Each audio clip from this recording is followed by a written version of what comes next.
From the very beginning, my multi-interest in both the electronics and the programming side of radio was very advantageous in pursuing my radio career.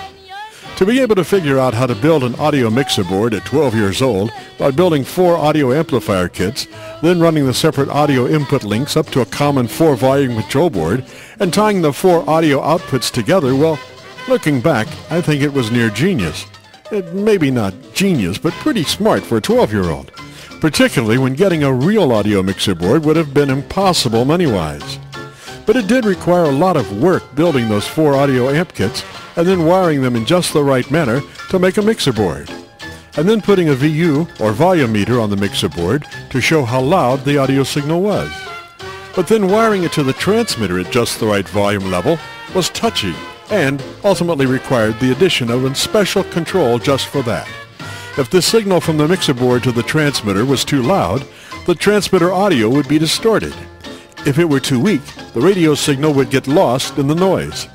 So I would listen to a regular station on my radio receiver, then tune it quickly to my station and try to compare the 2 audio levels. If the other station was louder, I would adjust the special volume control on the mixer output feed to the transmitter. If my station was louder, I would turn it down to try to match the other station.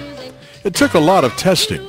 I can recall working on it for many days and to all hours of the night, trying to get it right. So from 1956, here's an audio air check of me testing and adjusting the transmitter audio level on the air. Repeat, this is at a 100% modulation.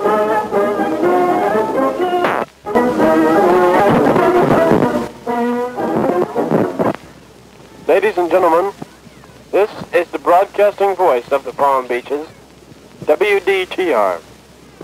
Radio Wonderful. Stand by now for NBC Radio News. Well, ladies and gentlemen, this is WDTR West Palm Beach.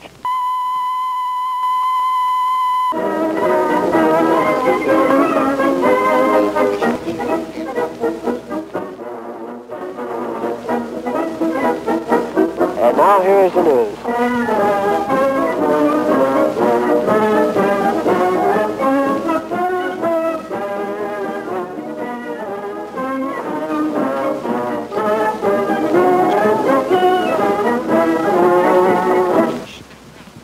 We are testing. Repeat, we are testing.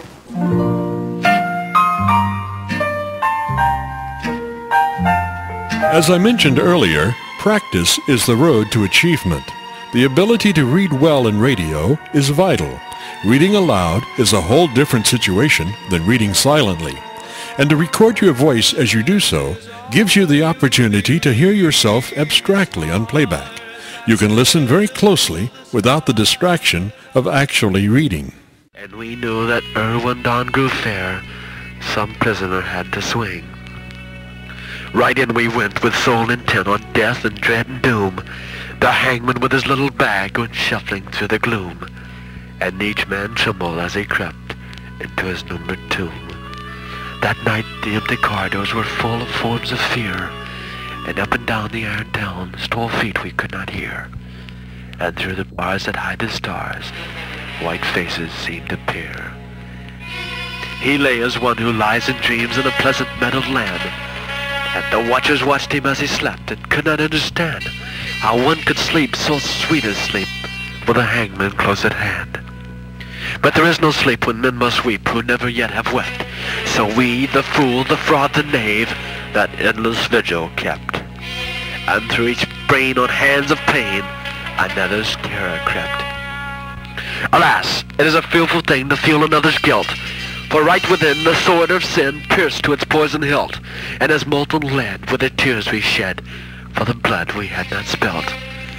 The warders with their shoes of felt crept by each padlocked door, and peeped and saw with eyes of awe gray figures on the floor, and wondered why men knelt to pray who never prayed before.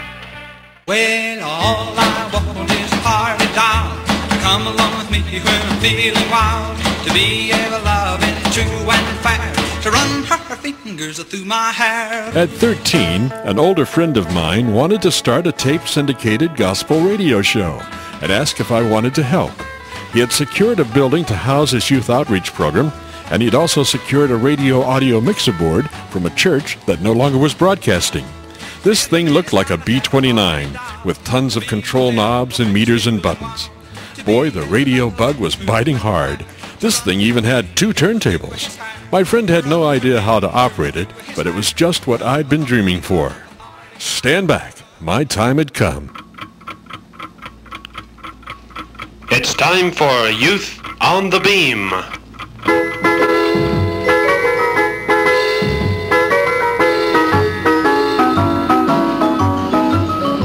We are more than conquerors through him that loved us so. For Christ who dwells within us is the greatest power we know. He will fight the... Once again, we're here with more music, the best music this side of heaven. Who can stand against us? He's the captain of our fate. Here's Miss Georgia Lee with A Christian Cowboy.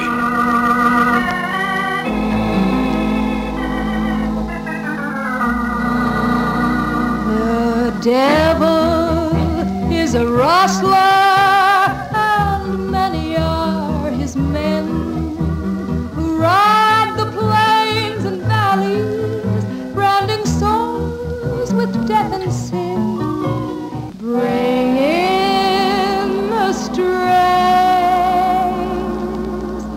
for the Lord.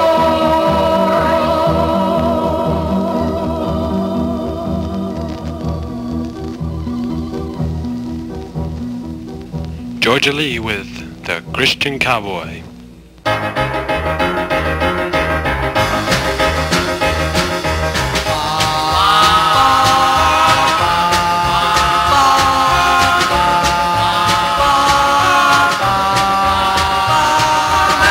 Coming up, it sounds like a good day at PlayStation KXBT. A jock, I think, needs to match the energy level of the music he's playing. She's much too nice to rearrange. All that I adore, a lover and a ocean, could make her love me more.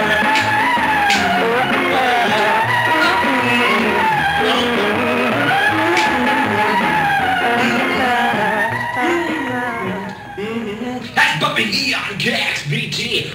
Ooh, yeah, music for you, music lovers. Soundstage number 2. Love you more. Whoa, whoa, yeah, yeah. Love you more than I can say. I love you twice as much tomorrow. Whoa, love you more than I can say. Whoa, oh, yeah, yeah. Dream, dream, dream, dream, dream. On Jim Fergusson's Radio Dreams, one additional thought. I call this segment The Man with the Mic. It's one of those observations that one can only make later in life, because at the time it was happening, one's just too close to notice. I can recall 3 specific instances where my radio bug addiction was peaked, or should I say, where I was green with envy. In West Palm Beach, when I was growing up, there was a teen dance at the Civic Center, and I can recall going many times. I would usually wind up standing around the MC area. He would intro the records and announce record dedications. I just watched him work, and I remember that shiny chrome mic that he talked into, and how it sounded on the speakers around the dance floor. And I wondered if I would sound as good as he did if I were doing it. Well, they had special guest DJs from time to time, and once I was lucky enough to get to do it.